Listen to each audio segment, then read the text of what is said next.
Eu quero convidá-los a pegar as suas Bíblias e abri-la no Evangelho de Lucas. Lucas capítulo 23.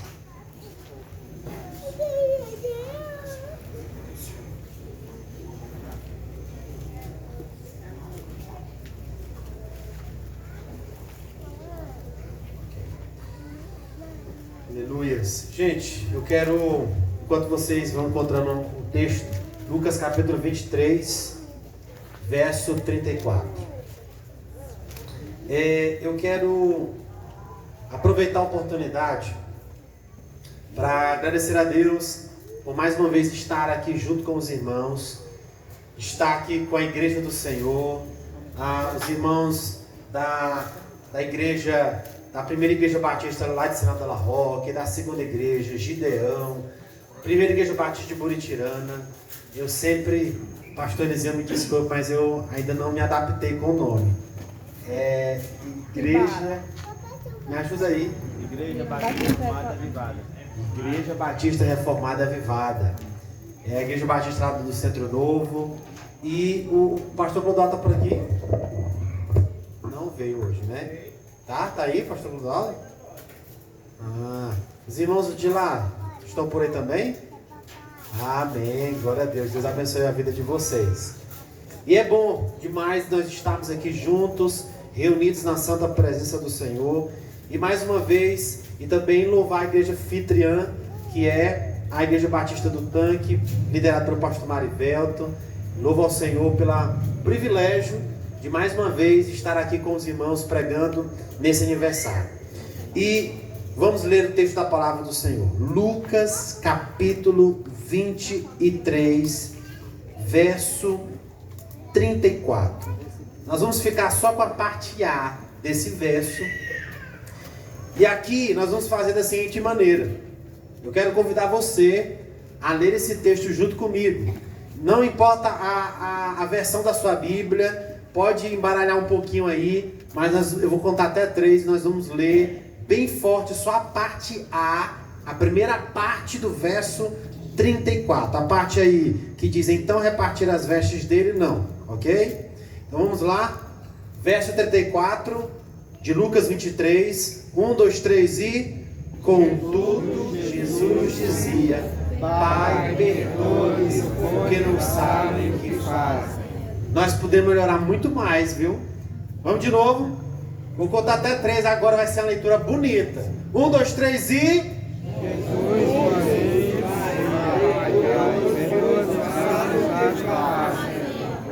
Agora nós vamos dizer só o seguinte: Pai, perdoa-lhes, porque eles não sabem o que fazem. Fácil, né? Vamos lá?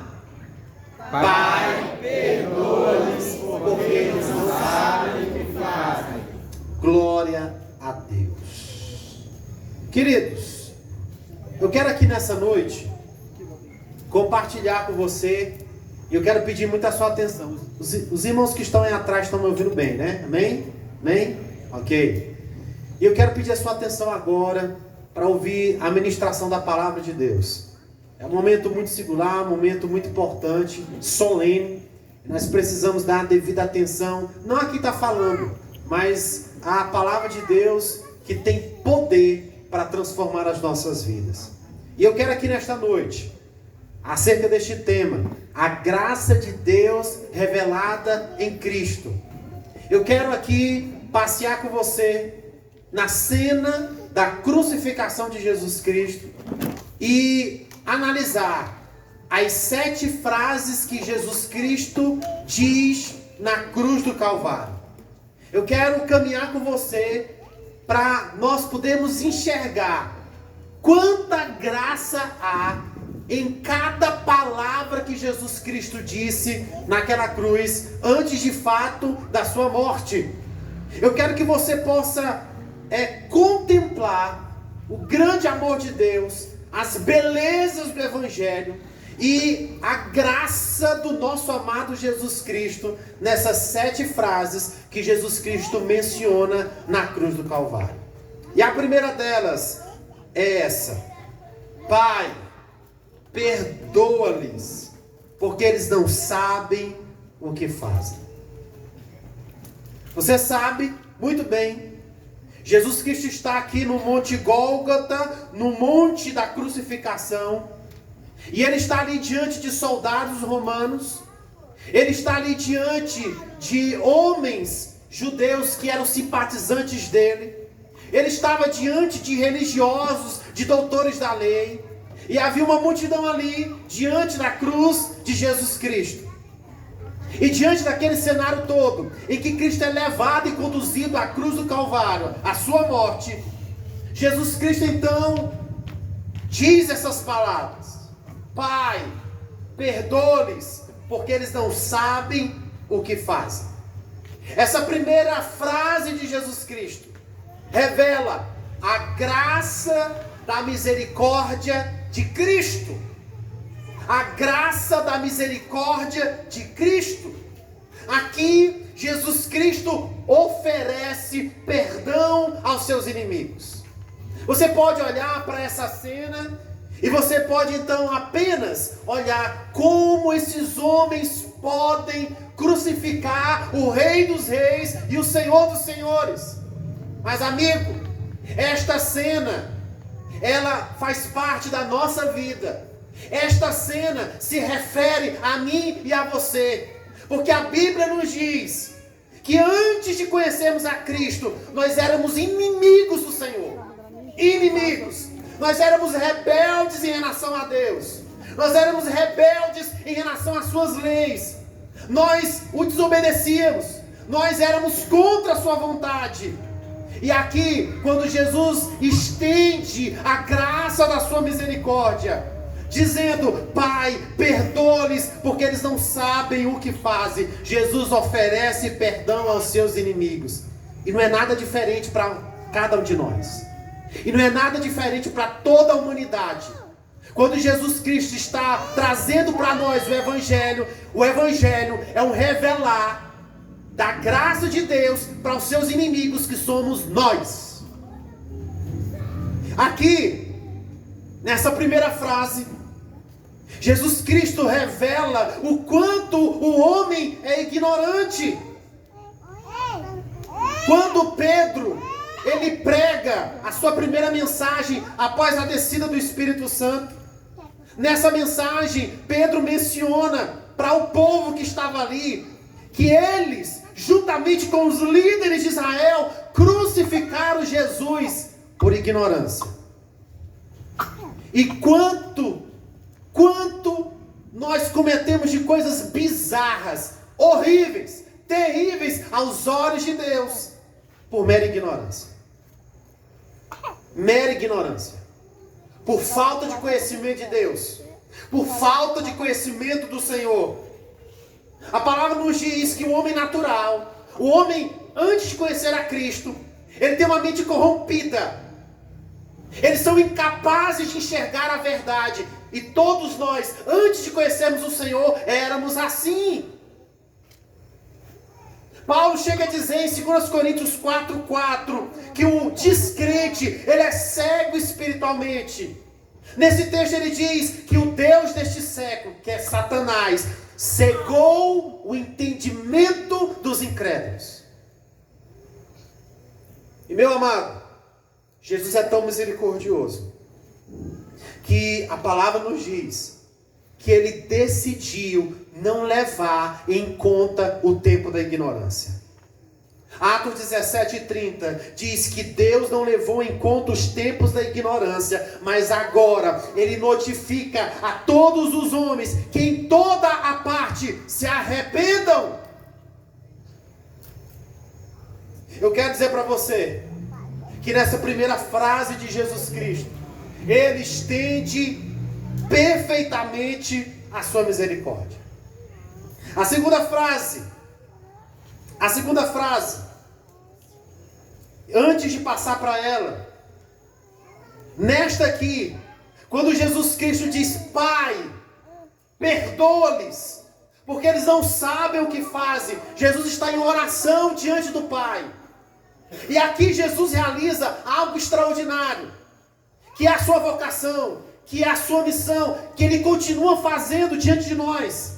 Jesus, aqui ele intercede pelos homens diante de Deus. Jesus continua sendo o nosso intercessor diante do Pai. A Bíblia nos diz em Romanos 8,34: quem os condenará? É Cristo Jesus quem morreu, ou antes quem ressuscitou, o qual está à direita de Deus e também intercede por nós. Queridos, o profeta Isaías já dizia na sua profecia que o Messias seria o nosso intercessor. Lá em Isaías 53:12 ele diz: porquanto ele derramou a sua vida até a morte e foi contado entre os transgressores, pois ele carregou o pecado de muitos e intercedeu pelos transgressores. Jesus, graças pela sua misericórdia, porque ele continua intercedendo por nós diante do Pai. Amém. Essa frase revela a grande misericórdia do nosso Deus. A segunda frase está aqui em Lucas 23, verso 43. Eu quero que você observe. Jesus aqui diz então: em verdade te digo, que hoje estarás comigo no paraíso. Agora Jesus não está falando com Deus Pai. Jesus agora está se referindo, está falando com um dos ladrões naquela cruz, que está com ele. E esse ladrão, esse homem cruel, esse bandido da sociedade daquela época, ele, na altura do campeonato, momentos antes de morrer, esse homem reconhece que Jesus Cristo era o único que poderia conceder a vida eterna. E naquelas últimas horas e momentos, aquele homem, ele olha para Jesus Cristo e ele reconhece que ele é o Senhor. E ele diz: Senhor, lembra-te de mim quando vieres no teu reino. E em resposta, Jesus cita essa frase: em verdade te digo que hoje estarás comigo no paraíso. Essa segunda frase, queridos, revela a graça do nosso Deus, através de Jesus Cristo, que leva o homem para o céu. Que leva o homem para o céu.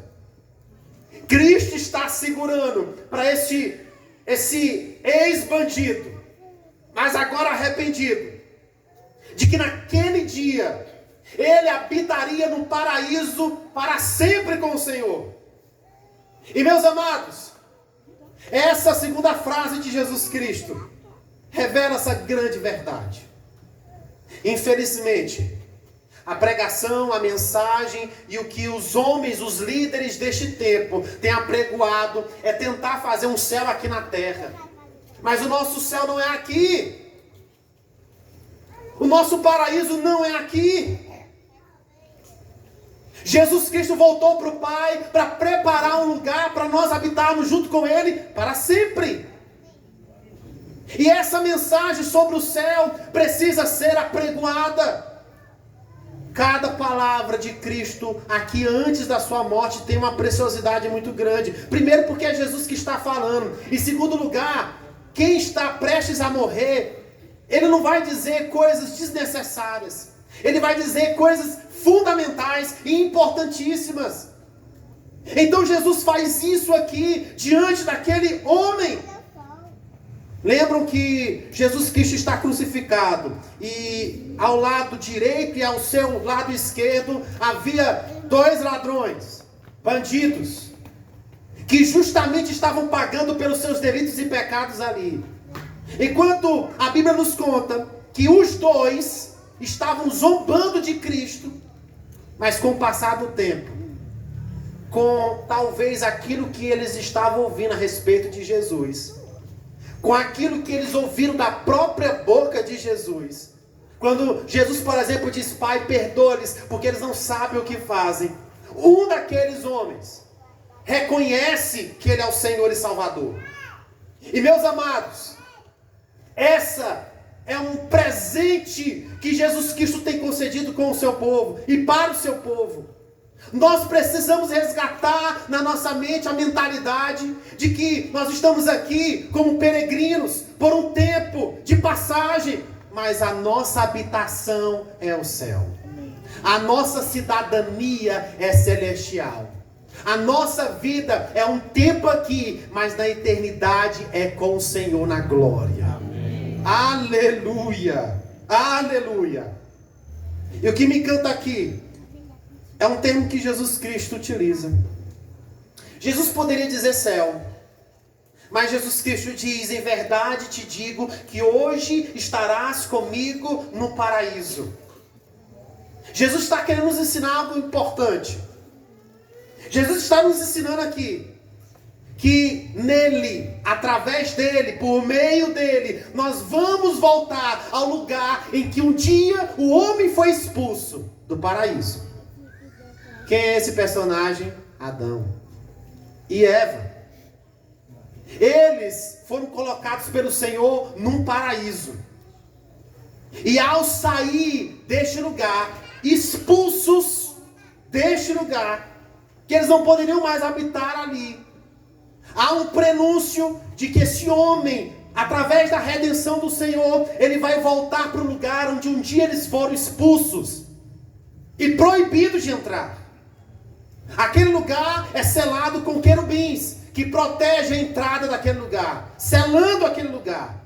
Mas agora, esse paraíso que um dia o homem foi expulso, nós temos acesso a ele através do sangue de Jesus Cristo na cruz do Calvário. Aleluia! Glória a Deus!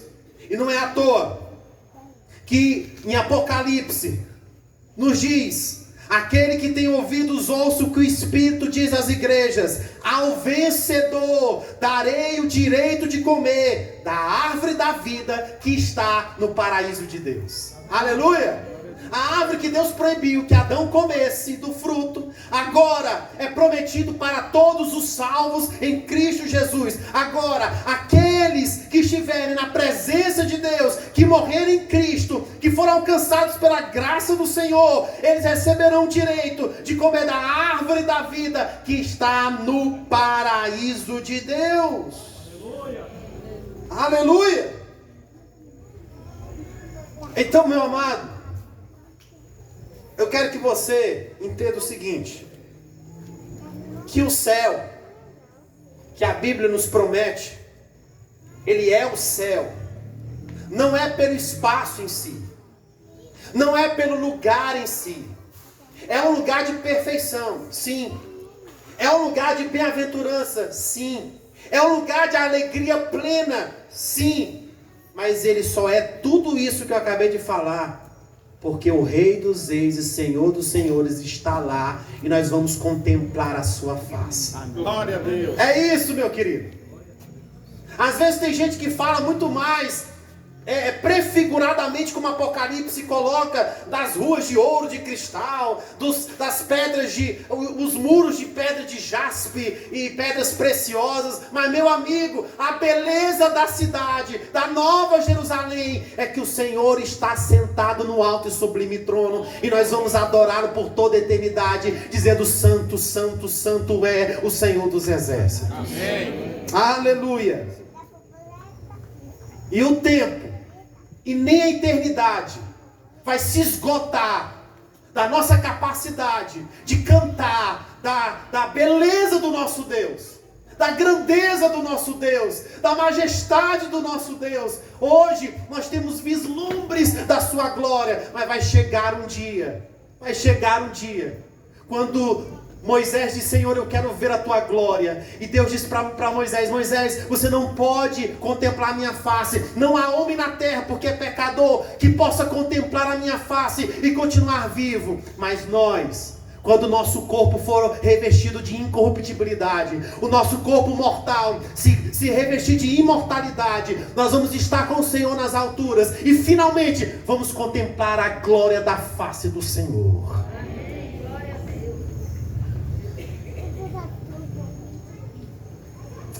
A terceira frase que Cristo cita na cruz está lá em João capítulo 19, verso 26 e 27. Quando Jesus vê ali a sua mãe, Maria, e ao lado dela, o discípulo a quem ele amava, que é João. E Jesus então diz a sua mãe. Agora a palavra de Jesus é para a sua mãe. A primeira frase é uma oração: Pai, perdoa-lhes porque eles não sabem o que fazem. É dirigida ao Pai. A segunda frase é uma palavra dirigida a um bandido que foi salvo nos últimos minutos, nas últimas horas da sua vida. E agora essa palavra é dirigida para Maria, sua mãe. E Jesus então diz para Maria: aí está o seu filho, se referindo a João, discípulo que estava ao lado dela. E a João Jesus diz: aí está a sua mãe. E daquela hora em diante, o discípulo a levou para casa. Queridos, essa terceira frase de Cristo revela o zelo e o cuidado que Jesus tem por cada um de nós. Aleluia. Pensa aqui comigo. Viaja aqui comigo para esse cenário do Monte Gólgota. Jesus está na cruz do Calvário, agonizando, sentindo cruciantes dores. Os líderes religiosos zombando de Jesus. Pessoas que balançavam a cabeça em sinal de reprovação a Cristo. E ali está, diante do Senhor Jesus, a sua mãe, Maria. E ao lado dela, o discípulo João, confortando aquela mulher. Imagine a dor que Maria sente em ver o seu filho naquele estado, naquela situação. Jesus desconfigurado, o seu corpo marcado, dos pés à cabeça. Jesus, momentos antes, ele é açoitado de uma maneira super violenta, tão violenta que ele não consegue carregar a cruz. E alguém precisa carregar a cruz no seu lugar. E Jesus está suspenso na cruz do Calvário. E então, meu querido, imagine aquela mulher, aquela mãe, que mesmo entendendo que o seu filho tinha um propósito maior, mas era mãe. E como mãe, ela sente dores ao ver o seu filho naquela situação. E Jesus preocupado com a sua mãe naquele momento, Jesus concede a João, seu discípulo, a responsabilidade de cuidar de Maria. Aqui acontece uma espécie de adoção. Jesus, quando diz: mulher, aí está o teu filho. Meu filho, aí está a sua mãe. Aqui Jesus, ele faz uma espécie de adoção emocional. A partir daquele momento, Jesus coloca nos ombros de João a responsabilidade de cuidar daquela mulher como se fosse filho. E de Maria, de cuidar de João como se fosse mãe. E de Maria, cuidar daquele rapaz como se fosse filho. Porque Jesus já está partindo para o Pai. Então, observe o cuidado que Jesus tem. O zelo que Jesus tem. E essa graça maravilhosa que nós estamos falando aqui, queridos. Essa graça maravilhosa é tão especial que, além de nos dar a vida eterna, de nos levar para o céu e vamos passar a eternidade lá, o Senhor Jesus Cristo continua dia após dia, continuando e a cada dia mais cuidando do seu povo. Amém. Cuidando dos seus filhos. Lidando com cada situação, com cada necessidade, com cada problema. Nós temos a confiança de clamarmos, de orarmos, porque o Senhor, na sua palavra, em Filipenses 4,19, diz que o meu Deus, segundo a sua riqueza em glória, há de suprir em Cristo Jesus cada uma das vossas necessidades. Aquela mulher, a partir de então, ela teria um vazio emocional de perder um filho. Embora entendesse a missão superior que ele tinha diante do Pai.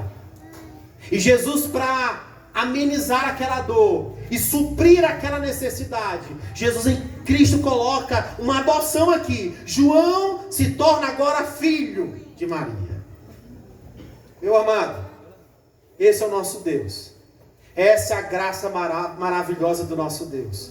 Não importa onde nós estarmos, não importa o vale da dor, não importa o problema, mas Jesus Cristo continua cuidando de cada um de nós. O choro pode durar uma noite, mas a alegria vem pela manhã. Nosso Senhor vai suprir cada uma das nossas necessidades. Eu não sei qual a dificuldade que talvez você esteja passando hoje, o problema que você esteja enfrentando agora, o vale da dor que você esteja caminhando, as lágrimas que estejam rolando nos seus olhos, mas o Senhor Jesus Cristo, Ele conhece cada uma das suas necessidades. Mesmo naquela cruz do Calvário, fragilizado por conta da sua humanidade, Jesus Cristo olha para sua mãe e vê o vazio, a dor, o lastro emocional que aquela mulher estava sentindo por perder um filho.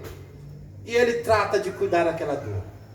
Ele trata de cuidar da sua mãe até naquelas horas. Esse é o cuidado do nosso Salvador. Esse é o cuidado do nosso amado Jesus Cristo. A quarta frase está ali em Mateus 27, 46. Essa frase, o texto diz que Jesus conta ela e fala essa frase por volta das 3 horas da tarde. Já está prestes o momento em que ele vai partir. E ele então diz em alta voz, gritando, em alto clamor, Jesus brada em alta voz dizendo, em Mateus 27, 46, Eloi, Eloi, lama sabachthani, que significa, Deus meu, por que me abandonaste?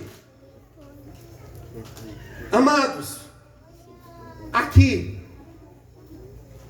nesta frase, meu Deus, por que me abandonaste? Revela a graça do nosso Deus, mesmo na sua ira. Queridos, por que Jesus, que no início ora ao Pai, Pai, perdoa-lhes porque eles não sabem o que fazem, agora na cruz do Calvário, ele grita em alta voz, como se não, com a intenção de que todos ouvissem de forma clara, Pai, oh meu Deus, oh Deus meu, por que me abandonaste? Nós acabamos aqui de ver um Jesus Cristo que cuida de sua mãe, até naquele momento, que supra a necessidade dos seus filhos em todas as situações, mas aqui o pai abandona o filho, mas aqui o pai não supra a necessidade do filho, no momento em que o filho mais necessita, o pai o abandona. Essa é a declaração de Jesus Cristo, Deus meu, por que você me abandonou?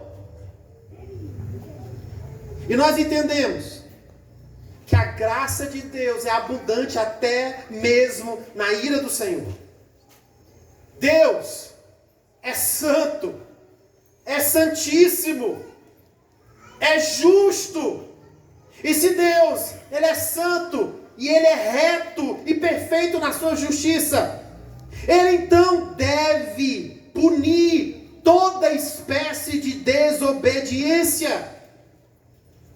E se há desobediência, e se todos nós somos pecadores, como a palavra de Deus diz em Romanos, porque todos pecaram, então a santa ira de Deus precisa se revelar. Se Deus é justo, se Deus é perfeito em justiça, Ele precisa punir aonde a transgressão foi cometida. Se Deus é justo, Ele precisa punir aonde a sua lei é quebrada. Se Deus é justo, aonde a impunidade, aonde o erro aconteceu, precisa de punição. Se Deus assim não fizer, Ele não é justo. E se toda punição que o pecador merece receber, e a Bíblia diz que essa punição é a morte. É por isso que o salário do pecado é a morte. Para que eu e você não fôssemos alvos da ira de Deus na condenação do homem, sabe o que precisou acontecer? Alguém precisou pagar o preço e a punição no nosso lugar. E sabe quem foi que pagou? Jesus do Calvário. Jesus Cristo, nosso Senhor. Toda a punição que o pecador, que eu e você merecemos receber, foi transferida a Jesus Cristo na cruz do Calvário. Todo o sofrimento que o pecador merece receber pelos seus pecados, Jesus bebeu todo o cálice da ira do Senhor. Amigos, é muito profundo o que Jesus está dizendo aqui. Porque na cruz, Jesus foi amaldiçoado em nosso lugar. Amaldiçoado. Gálatas 3,13 nos diz isso. Que Jesus foi maldito em nosso lugar. Como, pastor? Se Jesus era puro, se Jesus é perfeito, se Jesus nunca desobedeceu nenhum risco, nenhum pingo, nenhum tio da lei de Deus. Como? Jesus, quando ele veio com o propósito principal de se colocar no nosso lugar. Há um preço a ser pago. Toda a raça humana está caída, toda a raça humana está perdida, toda a raça humana está marcada pelo pecado. E onde há pecado, a punição que deve ser feita é a morte. E se Deus é justo, sabe o que acontece? Nenhum de nós, nenhum homem a pisar na face dessa terra merece ir para o céu. O que nós merecemos é padecer eternamente no inferno. O que nós merecemos é ser condenado eternamente por conta dos nossos pecados. Mas Deus, sendo rico em misericórdia, enviou o Cordeiro perfeito, que assumiu a sua humanidade, sendo Deus e ao mesmo tempo homem. Ele veio, ele habitou entre nós, ele esteve cheio de graça e de verdade, para que ele pudesse estar naquele monte Gólgota. E ao estar na cruz do Calvário, ele estava levando sobre si todos os nossos pecados, todas as nossas transgressões, todas as nossas rebeldias, todo o pecado que você possa mencionar, toda transgressão que o homem é capaz de inventar e de praticar, estava sobre Jesus na cruz do Calvário. Ele recebe a punição no nosso lugar. E se Deus é justo, aonde há erro, aonde há pecado, Ele sendo justo, Ele precisa punir. E quem foi punido? Jesus. Quando Jesus diz essas palavras: Deus meu, por que me abandonaste? O Deus que é santíssimo, que não habita com a injustiça, que não pode compactar com a impureza, que não pode se abraçar com o pecado. Esse Deus, quando contempla Jesus Cristo, imundo e amaldiçoado pelos nossos pecados, o Pai não se agrada do Filho. Quantas pessoas, quando olham para aquele momento em que Cristo está no Getsemane, e que ele começa a sentir pavor, profunda tristeza, e a Bíblia diz que a tristeza a ponto de levar à morte. E Jesus então diz: Senhor, passa de mim esse cálice, mas que se cumpra a tua vontade, não a minha.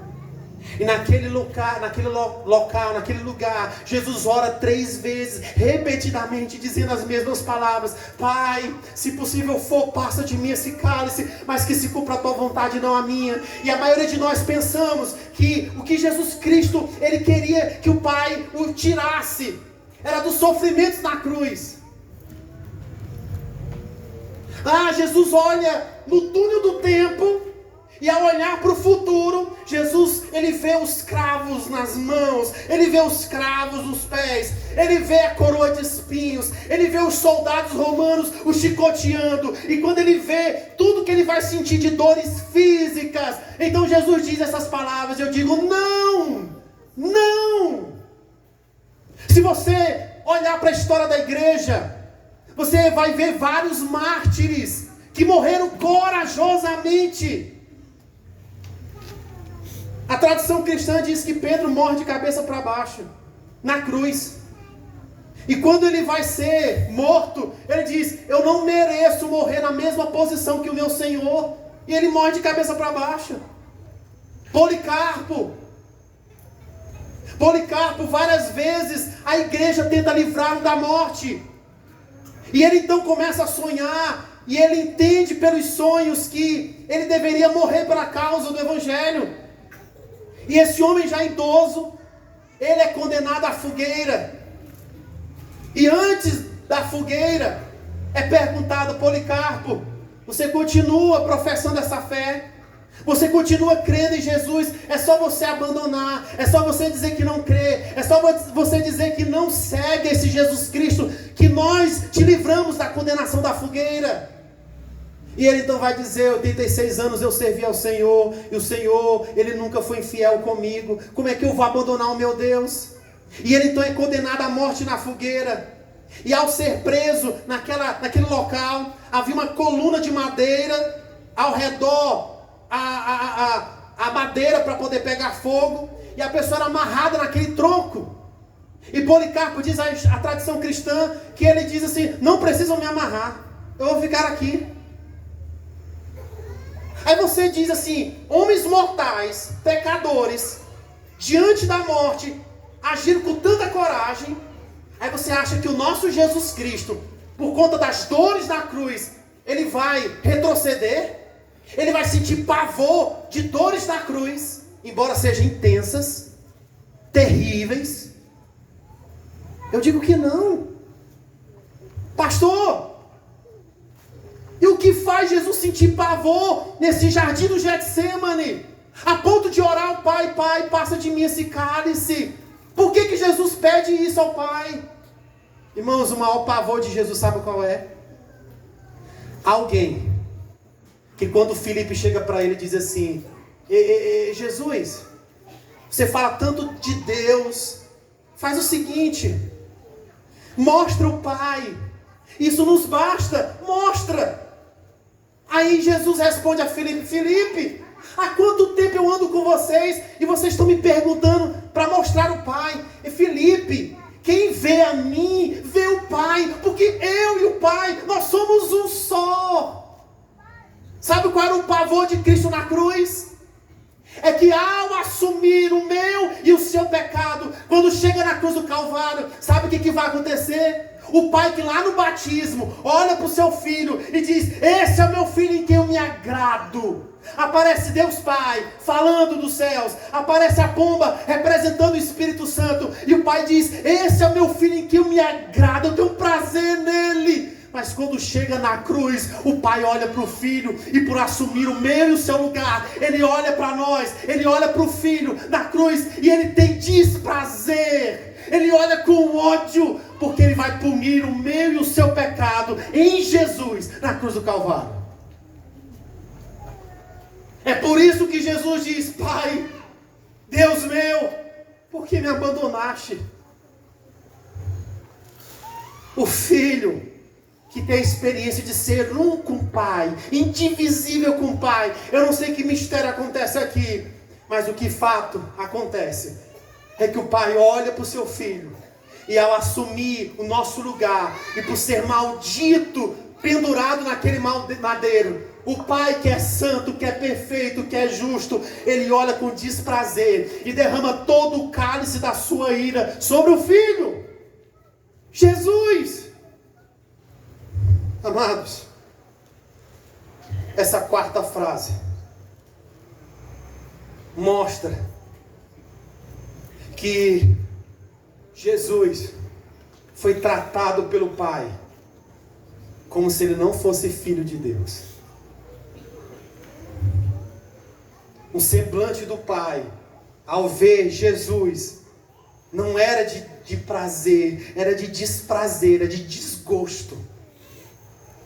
Até então, Jesus nunca viu o Pai olhando para ele assim. Mas na cruz, por causa de mim e de você, Jesus passa por isso. Meu amigo, essa é a graça de Jesus. em que a ira de Deus, que se revela contra toda impiedade, é desviada de nós, e quem recebe todo o poder da ira de Deus é Jesus Cristo na cruz do Calvário. Você pode dar um glória a Deus, meu querido? Aleluia! A quinta frase revela o quanto Cristo se humilha na cruz. É a graça maravilhosa de Jesus, em que Ele se humilha na cruz do Calvário. Em João 19, verso 28, o texto diz que, vendo Jesus que tudo já estava consumado, para que se cumprisse a Escritura, Ele diz: tenho sede. Tenho sede. Irmãos, eu fico a pensar,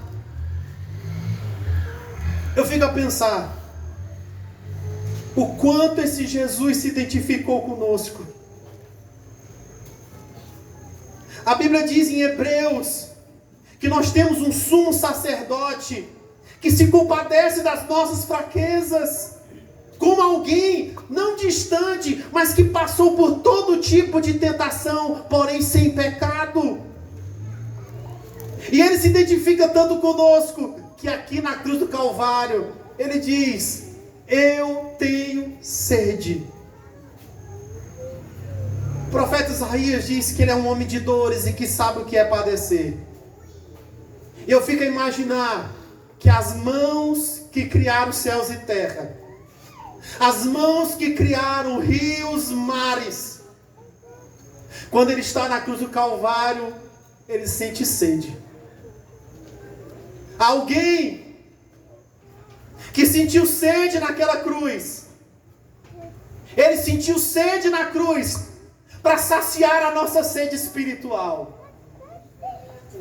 Esse Jesus Cristo na cruz do Calvário, quando diz eu tenho sede, isso revela a graça de Cristo ao se humilhar na cruz do Calvário. Meu querido, Jesus, Ele demonstrou para nós o que é ser servo. Ele se humilhou, se esvaziou. O que Filipenses diz se concretiza com perfeição aqui. A sexta frase revela a graça de Jesus no seu triunfo. Lá em João 19:30, Jesus diz assim: está consumado. A palavra no original significa está concluído, está terminado. Jesus vai dizer na sua oração sacerdotal em João 17: eu te glorifiquei na terra, completando a obra que me deste para fazer. Meu amigo, que obra é essa? A obra central do Evangelho, em que Jesus Cristo conclui essa obra ao morrer na cruz do Calvário e ao ressuscitar ao terceiro dia. Essa é a mensagem central do Evangelho. Essa é o plano de Deus, elaborado desde a eternidade. Apocalipse 13:8 vai dizer que o Cordeiro de Deus, que foi morto desde a criação do mundo, antes do mundo ser criado, já estava nos planos do Pai, o Cordeiro ser morto. Pedro, em 1 Pedro capítulo 1, verso 18 até o verso 20, no versículo 20, Pedro vai dizer que Jesus é conhecido antes da criação do mundo.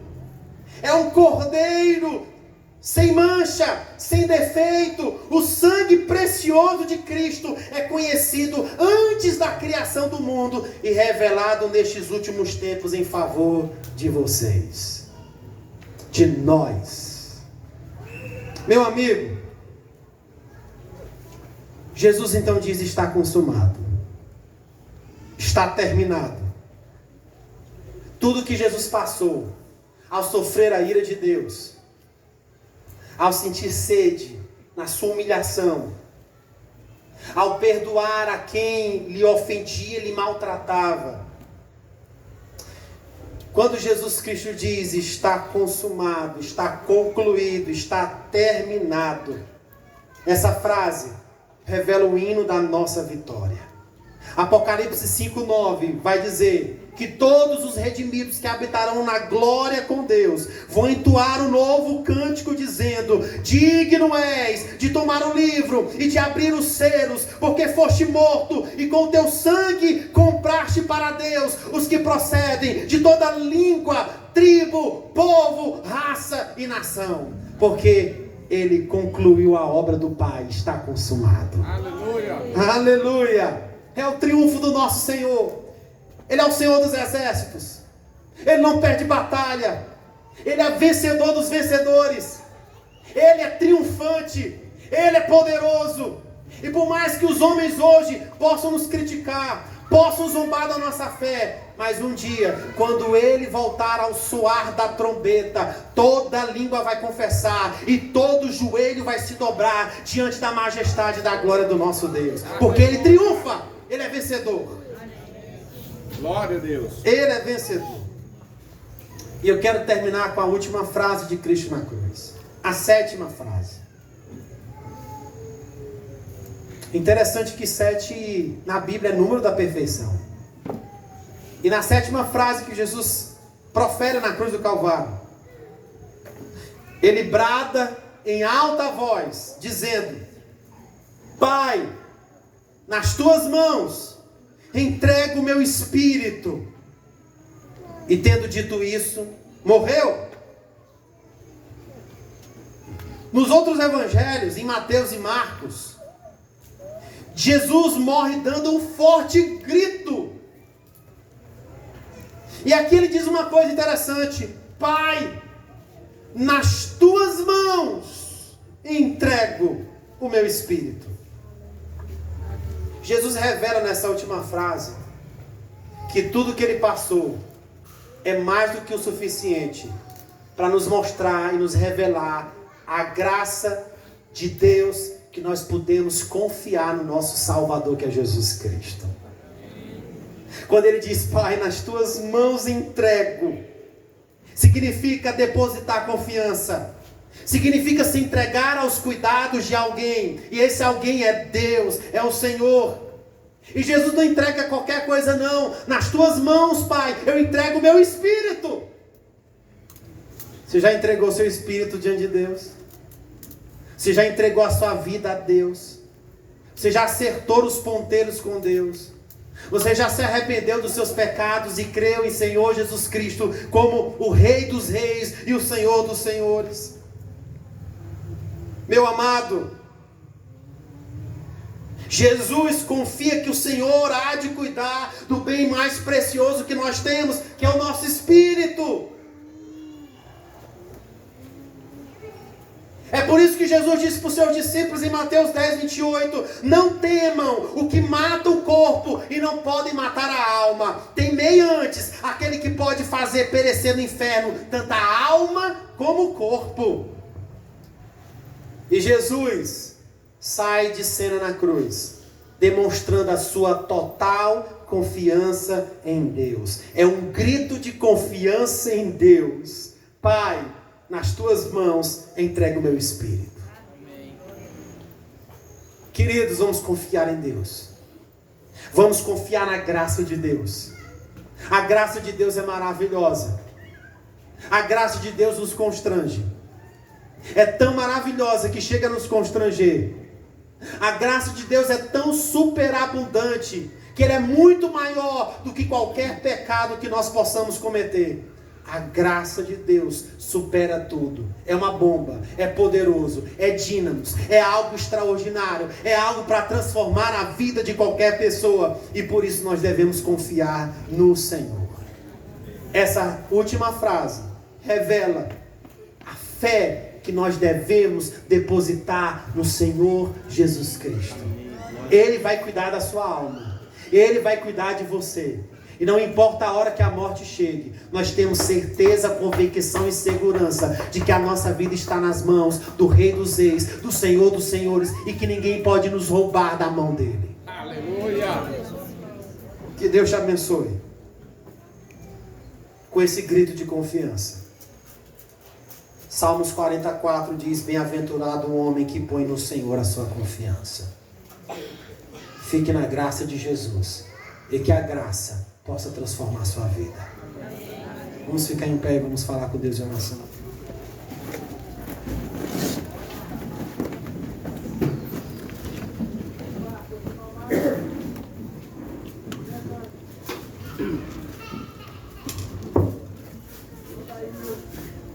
Feche os seus olhos, vamos orar. Vamos falar com Deus.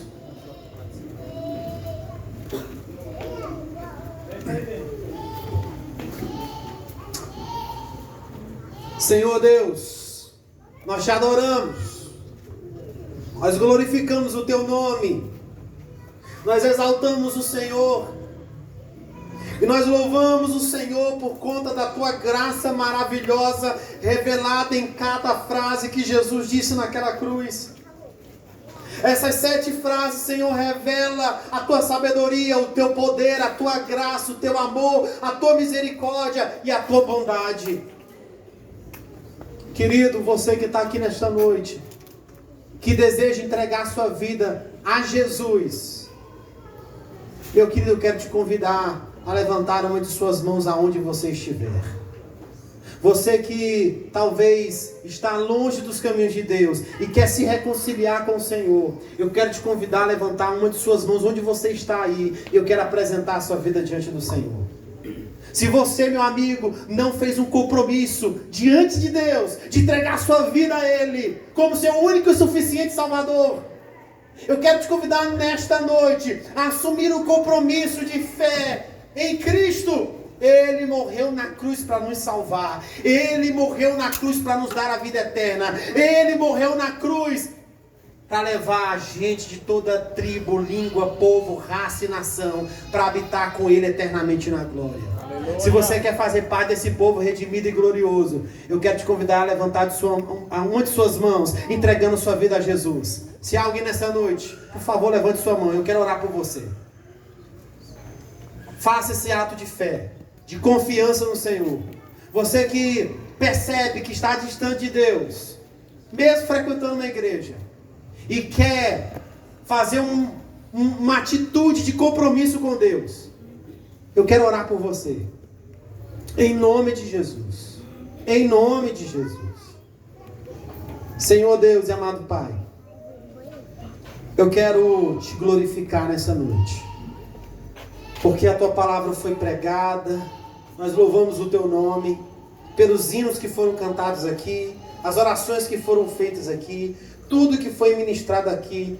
Deus, que nós possamos sair daqui nesta noite cheios da graça de Deus. Amém. Que a palavra que nós podemos ouvir e que foi exposta aqui possa trazer um alimento profundo para o nosso coração.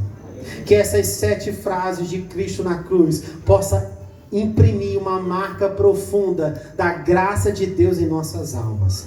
Essa é a nossa oração, em nome do Pai, em nome do Filho, em nome do Espírito Santo. E o povo de Deus diz: amém. Amém. Aplauda o Senhor Jesus, que é digno de honra e glória. Poder se assentar em nome de Jesus. Cadê o